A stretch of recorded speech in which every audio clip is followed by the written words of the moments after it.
Hello everyone, welcome to our video tutorial section Microsoft Office Excel 2007 Introduction and Features এর এটা 5 নম্বর video. আমরা আমাদের আগের ভিডিওতে Microsoft Office Excel এর যে 7টি ইউজফুল ট্যাব ছিল সেই ট্যাবগুলো নিয়ে আলোচনা করেছি এবং সেগুলোর যথাযথ বিশ্লেষণ করেছি এবং কোন সেকশনের কী রকম ফিচার্স ইউজফুলনেস সেগুলো আলোচনা করেছি। তো আজকে আমরা মাইক্রোসফট অফিস এক্সেলের একটা টেবিল এবং টেবিলের ওপর ডেটা অ্যানালাইসিস ও ক্যালকুলেশন অ্যাপ্লাই করব এবং সেটার গ্রাফিক্যাল ওয়েটা আমরা দেখব। তো সবার প্রথমে আমরা মাইক্রোসফট অফিস কালেকশন থেকে আমাদের মাইক্রোসফট অফিস এক্সেল 2007 ওপেন করব। তো এটা হলো আমাদের মাইক্রোসফট অফিস এক্সেল 2007 এর ইন্টারফেস। তো আমরা সবাই জানি মাইক্রোসফট অফিস এক্সেল একটা সেল বা স্প্রেডশিট এবং একটা spreadsheet lots of cells contents করে এবং intersection of row and column is called cell এবং একটা ওয়ার্কবুক অনেকগুলো স্প্রেডশিটের কালেকশন। তো সবার প্রথমে আমরা আজকে একটা টেবিল ক্রিয়েট করব। আমাদের স্টুডেন্ট ডিটেলস নিয়ে একটা টেবিল ক্রিয়েট করব আমরা এবং সেই টেবিলের ডেটাগুলো আমরা অ্যানালাইসিস ও ক্যালকুলেশন করব। এবং তো সবার আগে আমরা একটা টেবিল ক্রিয়েট করব। তার আগে আমরা আমাদের এতটা জায়গা আমরা অকিউপাই করব এবং এখানে বর্ডার সেকশনে যাব। আমরা সবাই জানি এটা ফন্ট সেকশনের মধ্যে বর্ডার সেকশন, গিয়ে আমরা এখানে অল বর্ডার করব। তো তারপর আমরা আমাদের সেলসের সাইজগুলো বাড়াবো একটু। এছাড়াও আমরা এইখান থেকে রো আর কলমের যে ইন্টারসেকশন তার যে বর্ডারটা রয়েছে আমরা এখানে ক্লিক করে ঠিক যেইভাবে আমি করছি এইভাবে আমরা আমাদের সেলের সাইজগুলো বাড়িয়ে কমিয়ে নিতে পারি অ্যাজ পার আওয়ার রিকোয়ারমেন্ট। তো আমরা এটা বাড়িয়ে নিলাম। তো ক্যালকুলেশন করার আগে বা ডেটা অ্যানালাইসিস করার আগে আমি এইটা বলতে চাই যে মাইক্রোসফট অফিস এক্সেল এটা স্প্রেডশিট বেসড প্রোগ্রামিং এবং এখানে যে সমস্ত ক্যালকুলেশন হয় সেগুলো ডেটার উপর নির্ভর করে হয় না, বরং সেল নাম্বারের উপর নির্ভর করে হয়। যেমন আমাদের এই সেলটা মানে ফার্স্ট সেলটা হচ্ছে A1, তার মানে আমরা যদি রোর দিক দিয়ে ধরি তাহলে 1 এবং কলমের দিক দিয়ে A, সেহেতু এই সেলটার নামই A1। তো আমরা সেল নাম্বার দিয়ে ক্যালকুলেশন করব ইনস্টেড অফ ডেটা। তো সবার আগে আমার টেবিল ফিল্ডে প্রথম নামটা হবে নেম।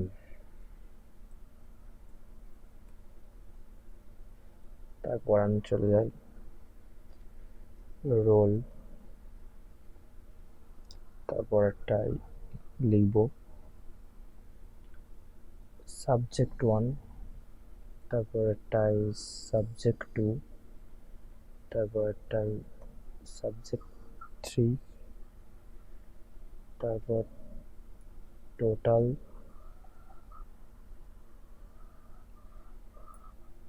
অ্যাভারেজ এবং পার্সেন্টেজ।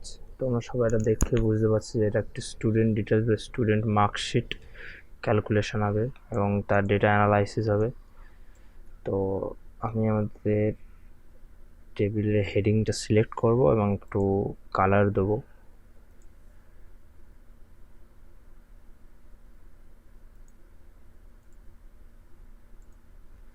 এটা ছিল আমাদের টেবিল কালার। তো আমরা ম্যানুয়ালি কিছু নাম টাইপ করব।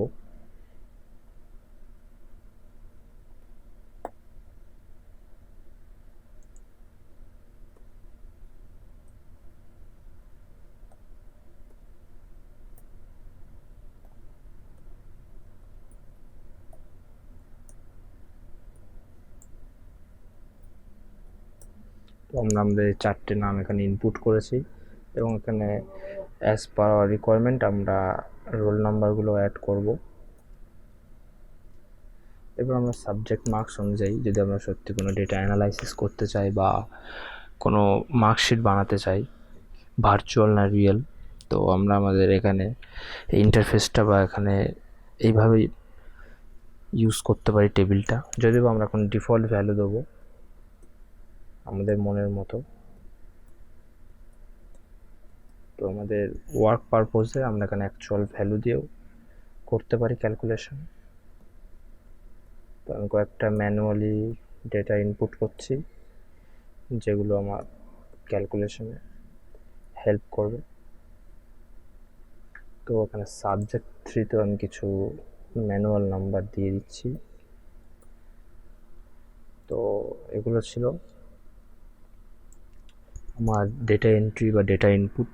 তো আমরা দেখে নিয়েছি ডেটা এন্ট্রি বা ডেটা ইনপুট কীভাবে করতে হয়। এবার আমরা চলে যাবো আমাদের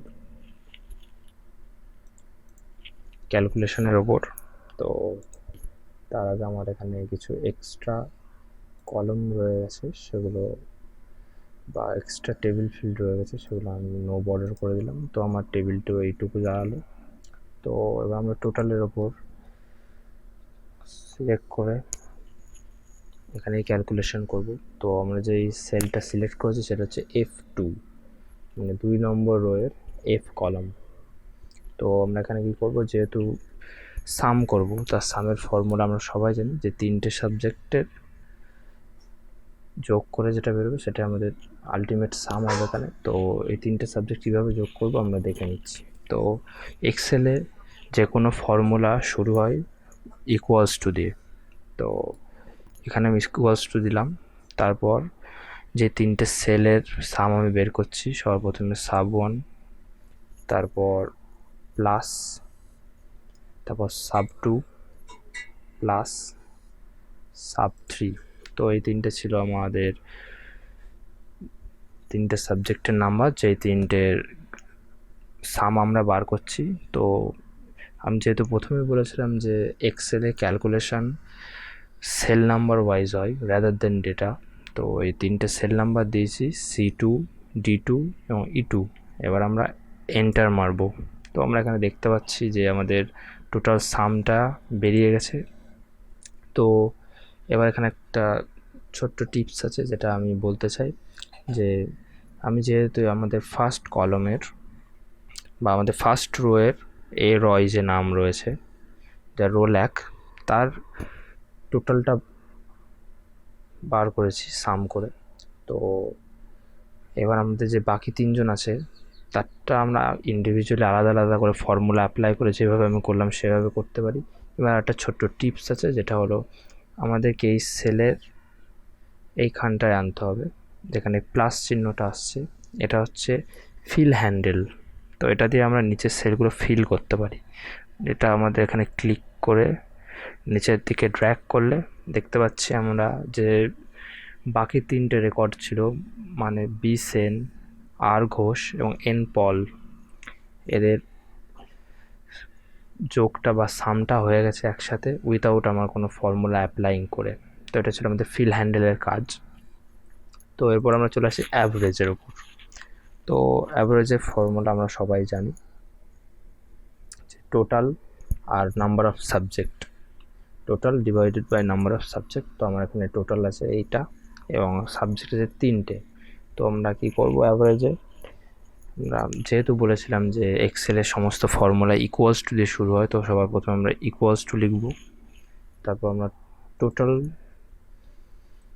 সেল বক্সের উপর ক্লিক করব এবং বাই 3, যেহেতু আমাদের এখানে 3টে সাবজেক্ট আছে, দিয়ে এন্টার মারব। তো এটা ছিল আমাদের অ্যাভারেজ। তো আমরা এইভাবে অ্যাভারেজ বের করতে পারি। এবং আমাদের আগেরটার মতো যেমন আমরা টোটালে ফিল হ্যান্ডেল ইউজ করেছিলাম নিচের রেকর্ডগুলোর সাম বা টোটাল বার করার জন্য, আমরা এখানে অ্যাভারেজও সেম কাজ করব। এখান দিয়ে ড্র্যাগ করব। তো আমরা দেখতে পাচ্ছি এখান দিয়ে ড্র্যাগ করলে আমাদের নিচের যে 3টে রেকর্ড আছে তাদের অ্যাভারেজও বেরিয়ে গেল। তো এরপর চলেছে আমরা পার্সেন্টেজের ওপর। তো পার্সেন্টেজও সেম, পার্সেন্টেজের ফর্মুলাও শুরু হবে ইকুয়ালস টু দিয়ে পার্সেন্টেজ ফর্মুলা আমরা জানি যে total into number of subject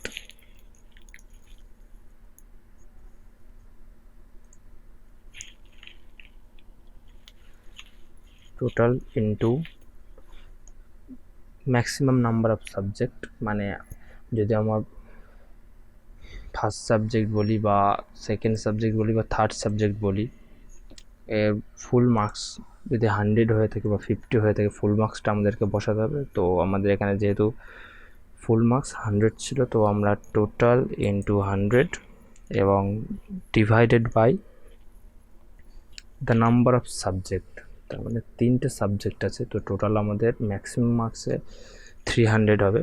তো আমাদের ফর্মুলাটা এরকম দাঁড়ালো, পার্সেন্টেজের total into 100 per subject, per head যেহেতু 100 ম্যাক্সিমাম নাম্বার, এবং সেই 3টে সাবজেক্টের ম্যাক্সিমাম যেহেতু 300, তো টোটাল ইন্টু 100 ডিভাইডেড বাই 300। তো এটা ছিল আমাদের পার্সেন্টেজের ফর্মুলা, এবং ফিল হ্যান্ডেল দ্বারা আমরা এটাও ড্র্যাগ করে দেবো, এবং আলটিমেট আমরা দেখতে পাচ্ছি আলটিমেট আমরা একটা রেকর্ড বা ডেটা অ্যানালাইসিস করে ফেলেছি বা একটা ক্যালকুলেশন করে ফেলেছি একটা ছোট্ট স্টুডেন্ট ডিটেলসের ওপর। তো এইভাবে আমরা আরও ইউজফুল ডেটা অ্যানালাইসিস ও ডকুমেন্টেশন তৈরি করতে পারি মাইক্রোসফট এক্সেল 2007-এর স্প্রেডশিটে, এবং আমরা এটাকে সেভে গিয়ে সেভ করে নিই সবার প্রথমে। তো আমাদের এখানে সেভ ডায়লগ বক্স অন হলো। তো আমরা এখানে বুক 1 নামটা দেব না, এখানে নামটা দেব মাই ফার্স্ট ডকুমেন্ট। তো এটা ফার্স্ট ডকুমেন্ট ছিল। তো এটা ছিল আমাদের ছোট্ট একটা স্টুডেন্ট টেবিলের ওপর টোটাল অ্যাভারেজ পার্সেন্টেজ বার করার ফর্মুলা এবং ফিল হ্যান্ডেলের কাজ ও ছোট্ট একটা ডেটা অ্যানালাইসিস। তো আরও ফিচার্সফুল এবং ইউজফুল ভিডিওর জন্য আমাদের পেজ ফলো করুন। Thank you.